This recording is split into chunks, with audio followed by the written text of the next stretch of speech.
الحمد لله حمدا كما ينبغي لجلال وجهه ولعظيم سلطانه، والصلاة والسلام على أشرف الأنبياء والمرسلين وعلى آله وصحبه أجمعين. أما بعد، فأعوذ بالله السميع العليم من الشيطان الرجيم. بسم الله الرحمن الرحيم.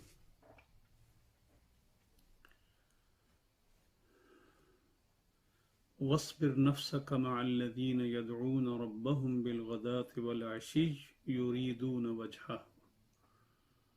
وقال الله عز وجل في مقام آخر: يا أيها الذين آمنوا اتقوا الله وكونوا مع الصادقين.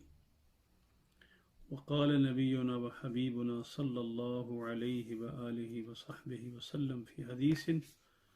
المؤمن مرآة المؤمن، أو كما قال رسول الله صلی اللہ علیہ وآلہ وصحبہ وسلم. اللہم صلی وسلم وبارک علی سیدنا و مولانا محمد کما تحب و ترضى ان تصلی علیہ وعلى آلہ وصحبہ اجمعین. والصلاة والسلام علیک یا سیدی یا رسول اللہ وعلى آلک وصحبک یا سیدی یا حبیب اللہ. حمد و صلات کے بعد آج کی یہ آن لائن جو بزم حضرت علامہ پیر طریقت پیر طیب الرحمن صاحب زیدہ مجدہو نے سجائی ہے، اس کا عنوان ہے انٹرنیشنل فیضان صوفیہ کانفرنس، اور اس میں بالخصوص جن شخصیات کا تذکرہ اور جن کے حوالے سے گفتگو ہوگی اور جن کے پیغامات کو اور جن کی زندگی کے معمولات کے وساطت سے اس کانفرنس کو عنوان دیا گیا ہے، ان میں حضرت خواجہ پیر محمد عبد الرحمن چھوروی رحمۃ اللہ تعالیٰ علیہ، اور خصوصی طور پر عرس مبارک ہے حضرت قبلہ جناب پیر محمد فضل الرحمن قادری علوی رحمۃ اللہ تعالیٰ علیہ کا. حضرت قبلہ پیر طیب الرحمن صاحب کی یہ خصوصیت ہے کہ وہ اپنے اچھے خلق اور اچھے عادات کی وجہ سے ان کا اہل اللہ کے ساتھ اور علماء کے ساتھ بڑا گہرا رابطہ ہے، اور اس کی وجہ سے الحمدللہ ان کے ہاں کثیر اہل اللہ اور علماء ربانیین ان کے تعلق میں اور ان کی صحبت اور مشاہدے میں رہتے ہیں، اور ان کی وساطت سے ہمیں بھی ان کی زیارت کا شرف حاصل ہوتا ہے. میں آپ کا شکر گزار ہوں کہ آپ نے مجھے آج کی اس بابرکت بزم میں حاضر ہونے کا موقع عطا فرمایا. مجھے حضرت قبلہ پیر صاحب نے ایک میسیج بھیجا تھا جس میں کچھ احوال موجود تھے حضرت خواجہ پیر محمد فضل الرحمن قادری رحمۃ اللہ تعالی علیہ کے، اور ان کا تعلق بالخصوص حضرت خواجہ پیر محمد عبد الرحمن چھوروی رحمۃ اللہ تعالی علیہ کہ جو علم لدنی کی ایک ایسی جیتی جاگتی تصویر ہے کہ جنہوں نے حضور علیہ الصلوۃ والسلام کی بارگاہ میں 30 پاروں کی طرح 30 اجزاء میں ہدیہ عقیدت و محبت بصورت درود و سلام حضور کی بارگاہ میں پیش کیا ہے، اور جس کے الفاظ اور جن کے صیغے اور جن میں جو ان کے معانی اور الفاظ کا جو سمندر ہے ان کے اندر، اس پر بڑے بڑے جلیل القدر جید علماء اور بلاغت اور معانی اور احکام کو جاننے والے علماء نے اس پر کلام بھی فرمایا ہے. میں آج صرف جو ایک انٹرنیشنل صوفیہ کانفرنس کے موقع پر پیغام دینا چاہتا ہوں وہ یہ ہے کہ جب ہم بالخصوص جب ہم اس صاحب عرس کے احوال پر نظر دوڑاتے ہیں تو یہ وہ خوش نصیب ہیں جنہیں حضرت پیر عبد الرحمن چھوروی رحمۃ اللہ علیہ کی صحبت میں بیٹھنا نصیب ہوا. صوفیاء کے معمولات میں سے اور اہل اللہ اور روحانی جو سفر پر سلوک کے منازل کو طے کرنے والے لوگ ہیں، اس میں ایک چیز کی بہت بڑی اہمیت ہے، وہ صحبت مرشد ہے، کہ شیخ کی صحبت میں بیٹھنا اور شیخ کے سلسلے میں اور ان کے طریق کے مطابق جو ہے وہ اپنی زندگی کے معمولات کو اپنانا۔ ضرورت شیخ کی ایک ایسا عنوان ہے جس پر قرآن اور حدیث سے بے شمار اس پہ پر دلائل موجود ہیں، اور بالخصوص سب سے بڑا اہم واقعہ حضرت سیدنا موسیٰ علیہ السلام اور سیدنا خضر علیہ السلام کا ہے، کہ ان کے سفر میں جانا اور پھر ان سے تربیت اور سلوک کا حصول۔ اسی طریقے سے حضور صلی اللہ علیہ وسلم کی کثیر ایسی احادیث طیبہ ہیں، صحابہ کرام کے ایسے معمولات ہیں جس سے تزکیہ اور صحبت مرشد اور صحبت کے فیضان کے کثیر مثالیں جو ہیں وہ ملتی ہیں۔ پیارے آقا صلی اللہ علیہ وسلم کی ایک حدیث پاک ہے، قرآن کی آیات جو میں نے برکت کے لیے پڑھی ہیں ان پر گفتگو کا وقت نہیں ہے، لیکن حدیث پاک میں ارشاد ہے کہ حضور صلی اللہ علیہ وسلم ارشاد فرماتے ہیں کہ المؤمن مرآۃ المؤمن، کہ ایک صاحب ایمان جو ہے وہ دوسرے ایمان والے کے لیے ایک آئینے کی مانند ہوتا ہے۔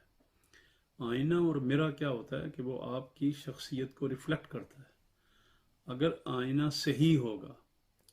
اور اس کے اندر کوئی کجی کمی خرابی نہ ہوگی، وہ صورت کو صحیح طور پر آپ کے سامنے بیان کرنے والا ہوگا، تو آپ اس میں اپنے نقص اور خامی اور کجی کو دور کر سکتے ہیں اور اپنے آپ کو صحیح بنا سکتے ہیں۔ لیکن اگر اسی کے اندر خرابی ہو، جس کو آپ شیخ بنا رہے ہیں، اگر وہی قرآن اور سنت کے مطابق اس کی زندگی نہیں ہوگی، تو پھر اس صورتحال میں آپ کو کبھی بھی اپنے ان خامیوں کو دور کرنے کا موقع نہیں ملے گا۔ امام غزالی رحمۃ اللہ تعالی علیہ حجت الاسلام فرماتے ہیں کہ الدخول مع الصوفیت فرض عین اذ لا یخلو احد من عیب او مرض الا الانبیاء علیہم السلام۔ اس میں ارشاد فرماتے ہیں کہ صوفیاء کے پاس جانا، ان کی صحبت اختیار کرنا، یہ جس طرح باقی چیزیں جسم کا علاج کرنا اگر اس کو ہم ہلاکت میں نہیں ڈال سکتے، اسی طریقے سے یہ بھی فرض عین ہے کہ ہم اپنے روح کو پاکیزگی اور تزکیہ کے اس فیض سے معمور کرنے کے لیے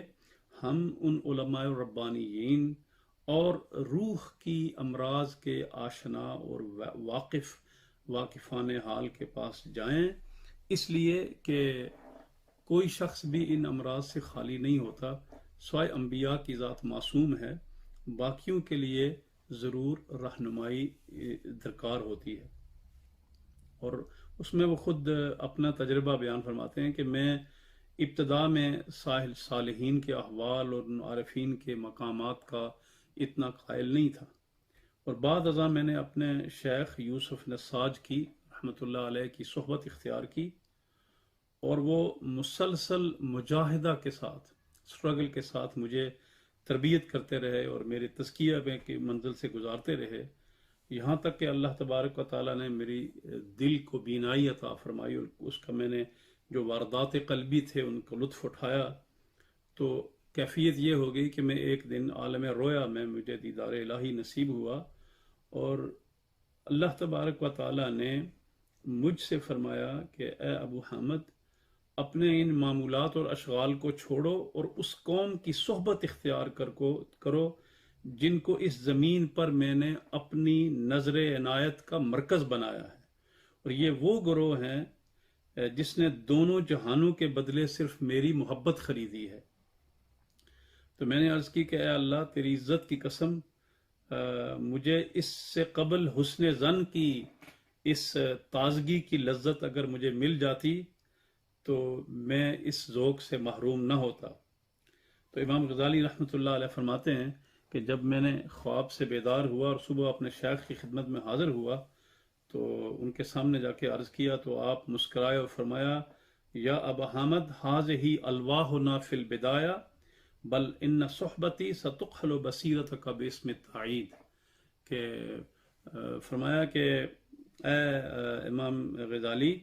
یہ جو ہماری طرف آتے ہیں، ہماری صحبت اختیار کرتے ہیں، یہ ان کی ابتدائی منازل کی کیفیات ہیں، اور اگر تم مستقل اس پر رہے تو انشاءاللہ بصیرت کے سرمے سے اور تائید اور توفیق کے سرمے سے آپ کی آنکھوں کو جو ہے وہ پر نور بنایا جائے گا۔ جب ہم ان تمام احوال کو دیکھتے ہیں تو اس سے ہمیں یہ پیغام ملتا ہے کہ اس دور میں بھی وہ لوگ جو کہ اپنی اصلاح کرنا چاہتے ہیں اور اپنے معاملات کی درستگی چاہتے ہیں، انہیں بھی ان اہل اللہ سے مکمل رابطہ اور اچھے طریقے سے صحبت اور اثر والی صحبت کے جس میں وہ اللہ اور اس کے رسول صلی اللہ علیہ وسلم کے قوانین کا احترام بھی کرنے والے مرشد ہوں اور ان کی سلسلہ متصل ہو۔ ایسے لوگوں کی صحبت میں بیٹھنے سے اللہ تبارک و تعالی آج بھی ہمارے حال پہ رحم فرماتا ہے، اور اللہ تعالی ہمیں ایسے صوفیاء کرام کی مجلس اور صحبت نصیب فرمائے، اور انہی کے احوال کو دیکھ کر اپنے خطاؤں اور اپنی کمیوں کو اللہ ہمیں دور کرنے کی توفیق عطا فرمائے۔ وما علی الا البلاغ المبین۔